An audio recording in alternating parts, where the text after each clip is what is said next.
Entonces, finalmente, todo este rollo, toda esta telaraña es la que acabó pues, buscando a quien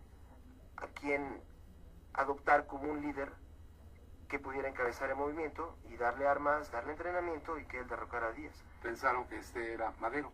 Sí, y de hecho, bueno, hay un dato que es el que a mí me orilló a empezar esta investigación. Esa invitación primero se le habían hecho a mi tatarabuelo, Bernardo Reyes, que había sido gobernador de Nuevo León, que había sido candidato había sido un precandidato, por decirlo así, a la presidencia para suceder a Porfirio Díaz, pero Porfirio Díaz no quiso que fuera él. Él no fue el tapado, por decirlo, sí, ¿no? Y lo exilió, y después, bueno, los Estados Unidos hicieron un llamamiento informal a Bernardo Reyes, que estaba en Francia, y le hicieron la clave era, compra zapatos, en un telegrama, y si decía sí compro zapatos significaba sí, acepto. Implicaría que él iba a ser el elegido por esa compañía y por el gobierno de los Estados Unidos para ser la cabeza que derrocara a Porfirio Díaz. ¿Lo mató su soberbia? Bueno, es una gran pregunta. Sí, era muy soberbio, en efecto, Bernardo Reyes, pero básicamente creo yo que, bueno, y esto ya es porque por medio de la familia esta información es como ha llegado, fue su hija quien lo acabó de convencer de no aceptar esa oferta. Él no quería, porque él siempre consideró que si alguien aceptaba dinero de otro país para llegar al poder en México, iba a trabajar para ese otro país, y que México merecía algún día tener un líder que obedeciera solamente al pueblo de México y que lo llevara a la grandeza, como él había llevado, la verdad, la grandeza a Nuevo León. Sí. Él creó la capital, Monterrey, en un centro industrial de México y financiero y del mundo. Y él en sí no estaba inclinado a aceptar esa propuesta, pero su hija Otilia, que es mi bisabuela, le dijo: papá, ¿cómo crees? Tú tienes ideales, no los vas a traicionar en este momento. Y él declinó. Entonces, pues, suponemos que el relámpago buscó otro pararrayos y fue la familia Madero. Y así fue. Solo que Madero era un hombre muy débil, aunque yo lo admiro por su idealismo, no dudo de los ideales del propio Francisco Madero, pero fue su padre el que realmente hizo todo. De hecho, Francisco Madero, papá, estaba en Washington en el momento en que estaban los 5 barcos destructores en los puertos de México, amenazando a Porfirio Díaz de que si no renunciaba, iba a haber ya una acción militar por parte de Estados Unidos. Y mientras estaba el hijo, Francisco Madero, en Ciudad Juárez llegando, y lo que nos han hecho creer es que Porfirio Díaz renunció por ese joven que estaba ahí. Y no, ya estaba todo armado para que él se fuera.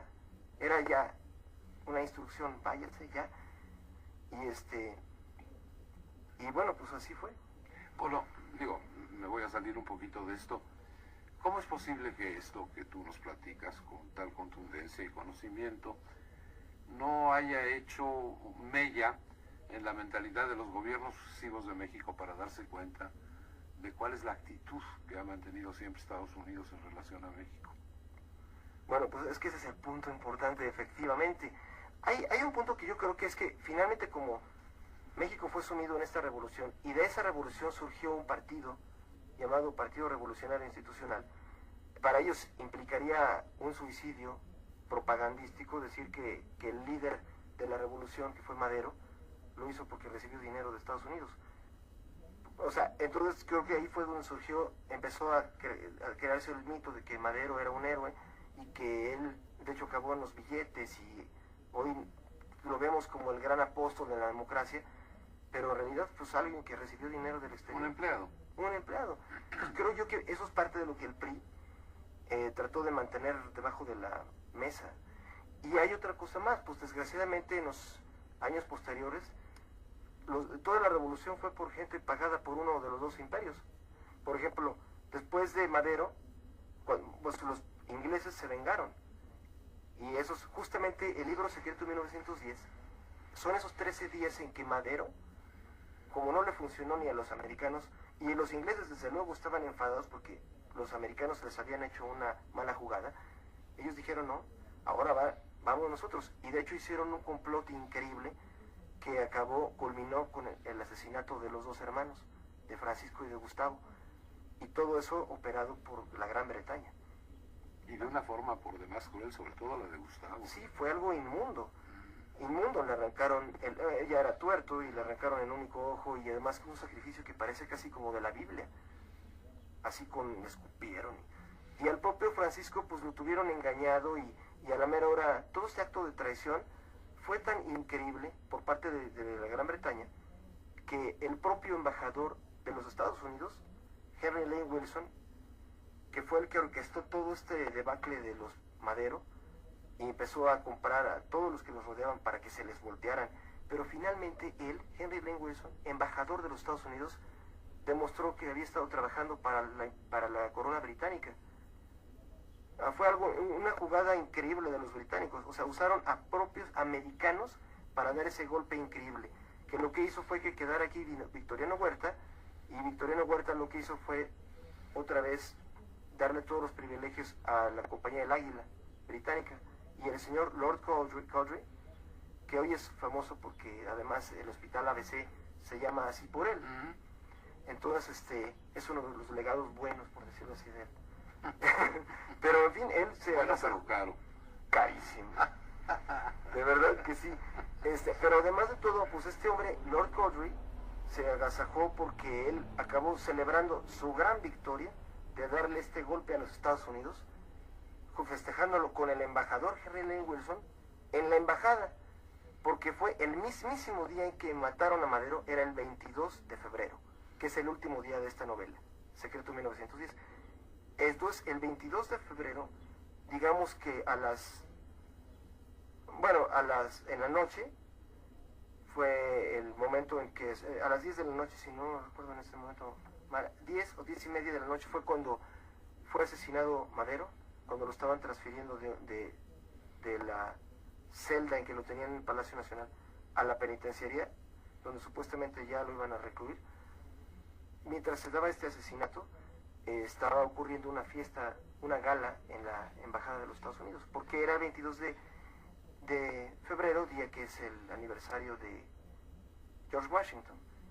Y entonces ahí, celebrando todo en la crema innata de México, y el señor Lord Cowdray, inglés, y abrazado del señor Henry Lane Wilson, embajador americano, festejando su triunfo. Pero lo curioso es que esto generó unas olas tremendas en Estados Unidos, porque los americanos se dieron cuenta de que el embajador de México estaba actuando contra Estados Unidos. Y todo esto acabó en una historia tremenda, porque se dieron cuenta que el propio presidente William Taft, que aparece en la portada del libro, también estaba asociado a los ingleses, y él había auspiciado en contra del propio Congreso americano todo lo que estaba haciendo aquí en México Henry Lane Wilson. Eran compañeros ellos dos y amigos. Y el hermano de William Taft, presidente de los Estados Unidos, era uno de los socios de la compañía de Lord Cowdray en la Gran Bretaña, que se llamaba Samuel Pearson and Son, que era una compañía muy ligada a la Cámara de los Lords. Entonces, finalmente, el propio presidente de los Estados Unidos actuó más para su retiro que para los americanos. Y de hecho, el señor embajador Wilson, pues le hicieron casi lo que aquí sería un juicio político. Porque además, algo que es, en toda esta historia tan pesadilla, estaba ocurriendo un cambio de gobierno en Estados Unidos, porque se estaba yendo ya William Taft, que era republicano, y le quedaban 2 semanas para dejar el poder. Y iba a entrar un demócrata, que era un idealista, el señor Woodrow Wilson, que había hecho su campaña con el lema de la nueva libertad y no al intervencionismo, y estaba en contra de lo que estaba pasando aquí en México.